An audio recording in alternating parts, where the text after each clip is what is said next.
Uno de los planteos a nivel económico es cómo podemos armar un presupuesto para este año a nivel nacional, si no sabemos, incluso también a nivel personal, ¿no? Nosotros en nuestras casas, ¿cómo podemos armar nuestro presupuesto del 2020 si no sabemos cuánto va a haber de inflación, cuánto vamos a cobrar, se va a comportar el dólar y demás? Entonces, esa pregunta también se la traslado a Matías Zurt, que está con nosotros, y ver de qué forma uno puede pretender que se arme el presupuesto nacional 2020. Bueno, el presupuesto nacional tiene que ser armado por el Ministerio de Economía y enviado al Congreso. Idealmente siempre es en octubre del año anterior. Bueno, en este año tan particular de elecciones y demás, se ha decidido no presentar un presupuesto y presentarlo ahora. Ahora estamos llegando a fin de enero. ¿Cuándo lo vamos a presentar? Supuestamente iba a estar también para marzo. Digamos, marzo era como que el año iba a arrancar en marzo. Íbamos a solucionar el tema de la deuda y íbamos a tener presupuesto en marzo. Yo creo que las dos cosas van muy de la mano. Bien. Espero que lo tengamos por lo que me preguntabas también hoy, digamos, este tipo de un presupuesto más allá de que le asignen los recursos a cada ministerio y que te diga cuántos impuestos va a haber y demás, lo que hace básicamente es poner las pautas de la economía o al menos lo que el gobierno espera, y eso ayuda a ordenar el comportamiento de todos los agentes, de empresarios, de trabajadores, de consumidores. Entonces, hoy no sabemos el gobierno qué déficit espera, qué inflación espera, qué dólar espera. Para eso es central la presentación del presupuesto. Esperemos que esté para marzo y que se pueda debatir y votar.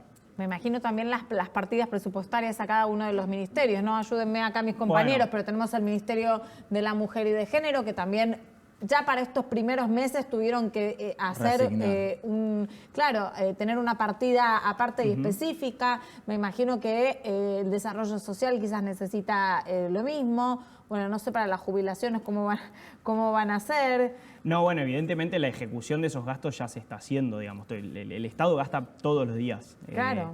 Entonces, el tema es proyectarlo. Claro, no porque no haya presupuesto quiere decir que el Estado se detiene completamente. Claro. Lo que se hace básicamente es prorrogar el del año pasado y mover partidas con mucho más discrecionalidad, justamente porque no hay un presupuesto que te ordene y que te limite.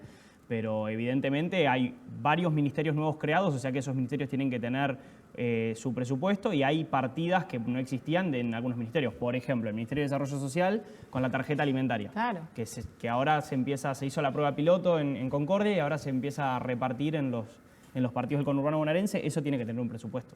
Matías, en nuestra venta también hablábamos de cómo este letargo en el presupuesto del 2020, condicionado un poco por las condiciones económicas, puede llegar a tener repercusión incluso en las provincias. Me gustaría, Gise, que me cuentes las reuniones que venían manteniendo en la Casa Rosada, principalmente el ministro del Interior, Guado de Pedro, ¿no? Sí, bueno, hoy hubo una reunión en la que participó el presidente Alberto Fernández con el gobernador de La Pampa, Sergio Silioto, y también participó el director de la ANSES, Alejandro Banoli.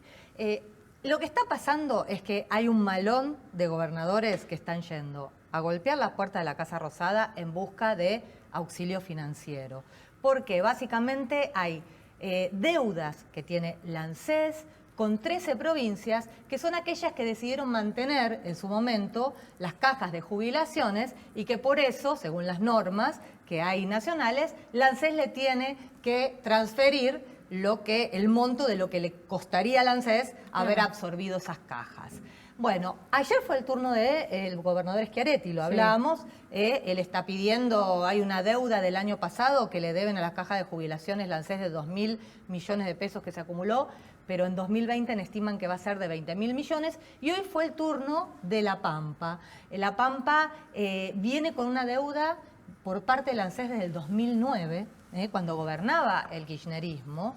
Incluso el exgobernador Carlos Berna fue a la justicia, demandó al Estado por esta deuda, y después también se dejó de transferir. En el 2017 hubo también un parate con el gobierno de Mauricio Macri. Bueno, lo que se acordó hoy es que se le va a pagar la deuda del 2017 a la provincia de La Pampa, la ANSES, la deuda de la ANSES de 726 millones, y que la deuda entre 2009 y 2014 se va a negociar.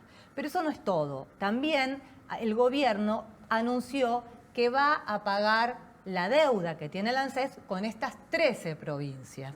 Se calcula, Diana, que es un total de de 10.000 millones de pesos, de 100.000 millones de pesos. Me parecía que poco. mantienen con estas provincias, y te digo cuáles son. Córdoba, como veníamos diciendo, Corrientes, Chaco, Chubut, Buenos Aires, Entre Ríos, Formosa, Misiones, Neuquén, Santa Fe, Santa Cruz y Tierra del Fuego. Hay que ver en qué lapso, ¿no? No es solamente, claro, no es solamente las deudas del ANSES. En este caso se comprometieron a subsanar esas deudas, pero también las provincias están reclamando deudas por obras. Deudas que el gobierno anterior se comprometió con convenios a girar después esos fondos. Las provincias hicieron las obras. Córdoba, por ejemplo, que allá reclamaba unos 10.000 millones de pesos por las obras de la circunvalación y de otras rutas. Y también Santa Fe, que reclama por 100.000 millones de pesos. Un montón de obras que la provincia desembolsó y que, según convenios que había firmado con la gestión de Cambiemos, tenía que devolvérsela. Y como si fuera poco, también las provincias afrontan vencimientos de deuda en bonos, así como le está pasando a Kicillof.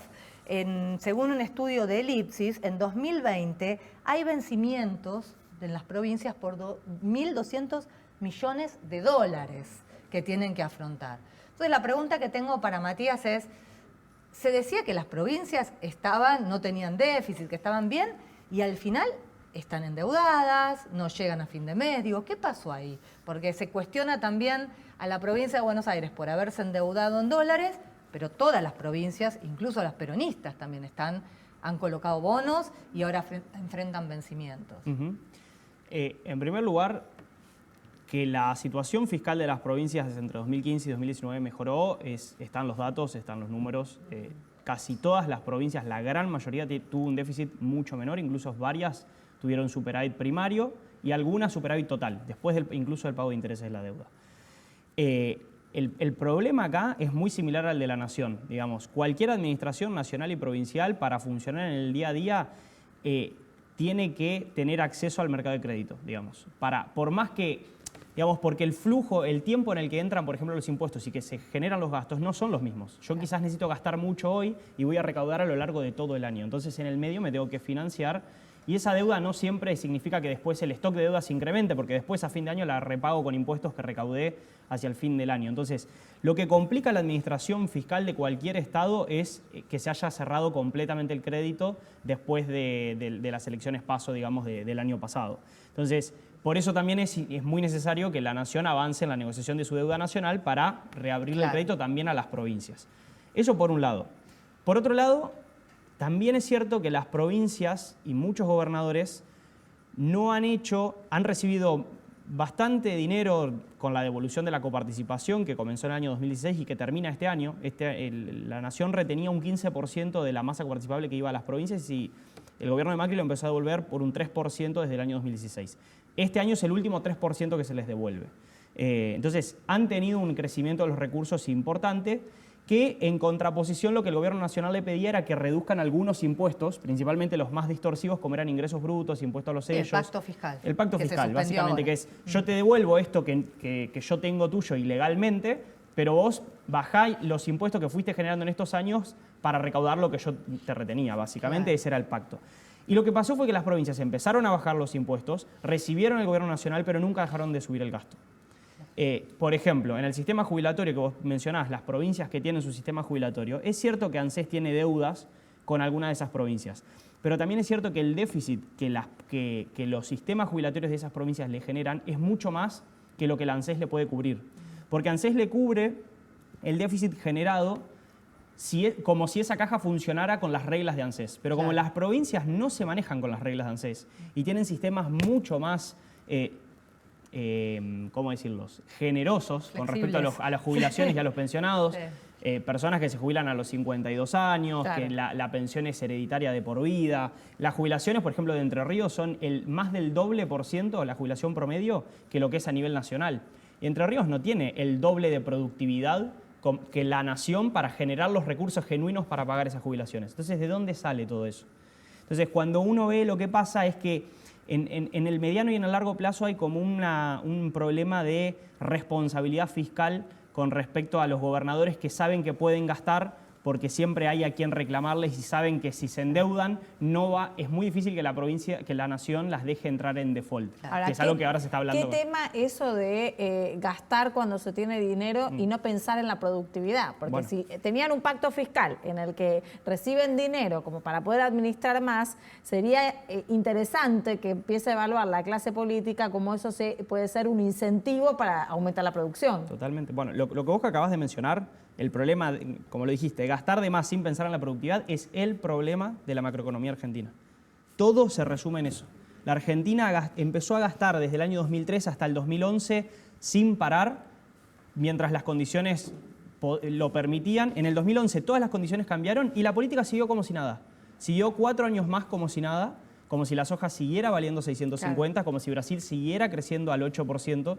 Nada de eso pasaba. Cuando uno mira la productividad argentina, en todo ese periodo no había crecido. Entonces, de un momento para el otro, la Argentina quedó descubierta, quedó desnuda, que estaba teniendo un nivel de gasto que no era compatible con su productividad. Y eso, o se ajusta por las buenas, llevándolo a la política económica de alguna manera, o se ajusta por las malas, como estamos viendo desde abril del 2018. Desde abril del 2018 estamos viendo ese ajuste. El tema del presupuesto también afecta a la ciudad de Buenos Aires y a los gastos que puede llegar a tener o no. ¿No, Nico? Bueno, estamos hablando ya de la polémica por la coparticipación, que en la ciudad de Buenos Aires fue un trascendido. El presidente de la Nación trató de bajarle los humos, el jefe de gobierno porteño también. Pero ninguno de los dos desmintió que probablemente se le quite un punto de la coparticipación que está recibiendo actualmente la ciudad de Buenos Aires, que recordemos que se fue del 1,6 al 3,7, 3,74, y ahora se la bajarían a 2,74, lo cual repercute en 35.000 millones de pesos aproximadamente, depende de la cotización que se tome.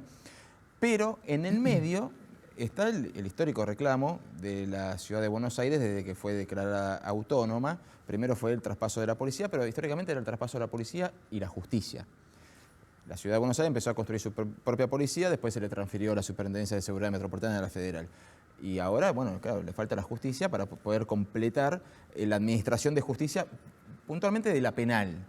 Pero claro, el traspaso de la justicia nacional es toda la justicia nacional. ¿Sí? Todas las provincias tienen sus propios juzgados civiles, comerciales, algunos tienen juzgados de familia, los juzgados penales, criminales correccionales, tribunales de menores.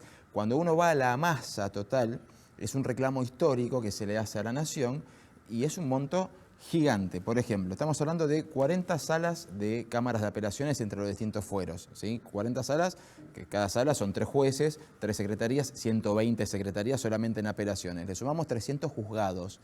300 juzgados a nivel nacional entre civiles, comerciales, laborales. Perdón, Nico, que te interrumpa. Prestemos atención a los datos que está dando Nicolás, porque son todos datos de sueldos que después hay que pagar. Exactamente, ¿no? Gastos de funcionamiento y te estoy hablando solamente de los jueces. ¿Sí? Claro. 300 juzgados entre los civiles, comerciales, laborales, penales, criminales y correccionales, tribunales de menores.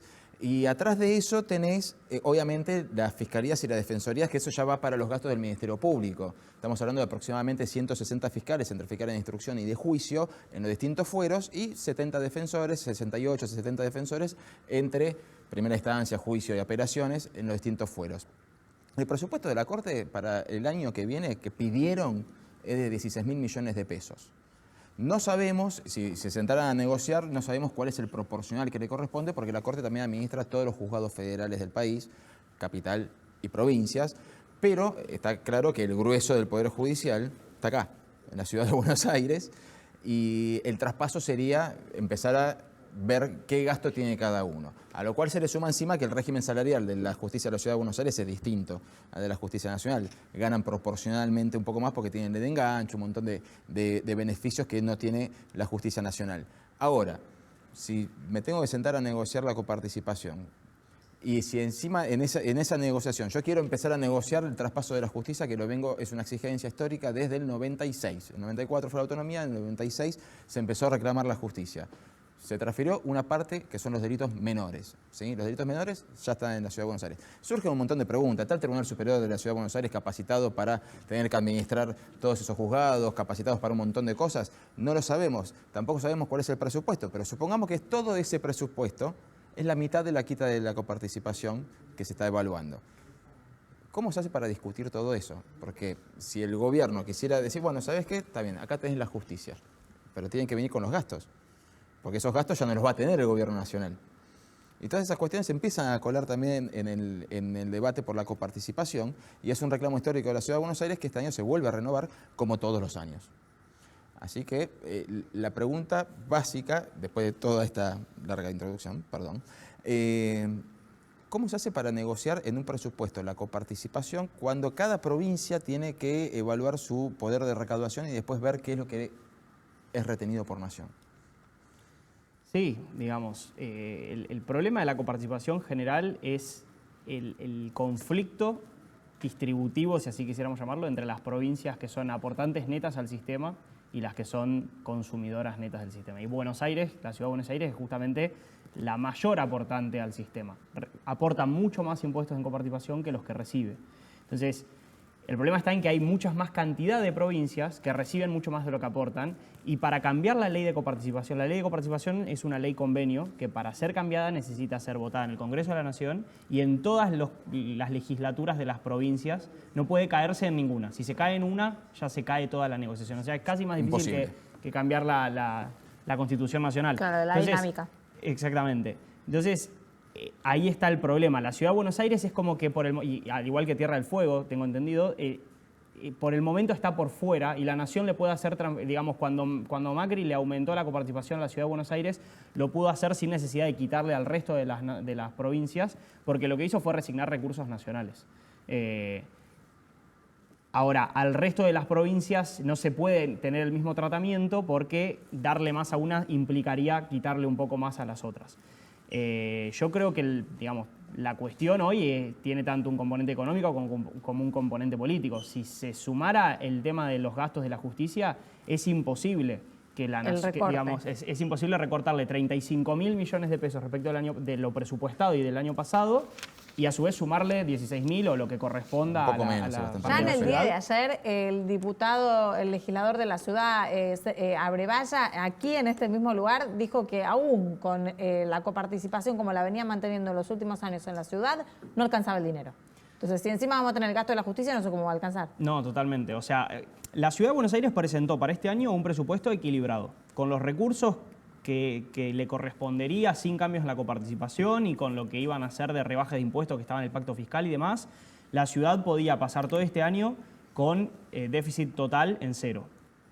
Ahora, caído el consenso fiscal, a la Ciudad de Buenos Aires se le abre la puerta de suspender la reducción de impuestos, como lo va a hacer y como lo están haciendo todas las provincias. 16.000 millones, 18.000 millones. Sí, 18.000 millones. Entonces, si por coparticipación pierde 35, pero recupera 18, más o menos el problema fiscal que hoy le está generando esta movida a la Ciudad de Buenos Aires es del 3,5 o 4% de la totalidad del presupuesto.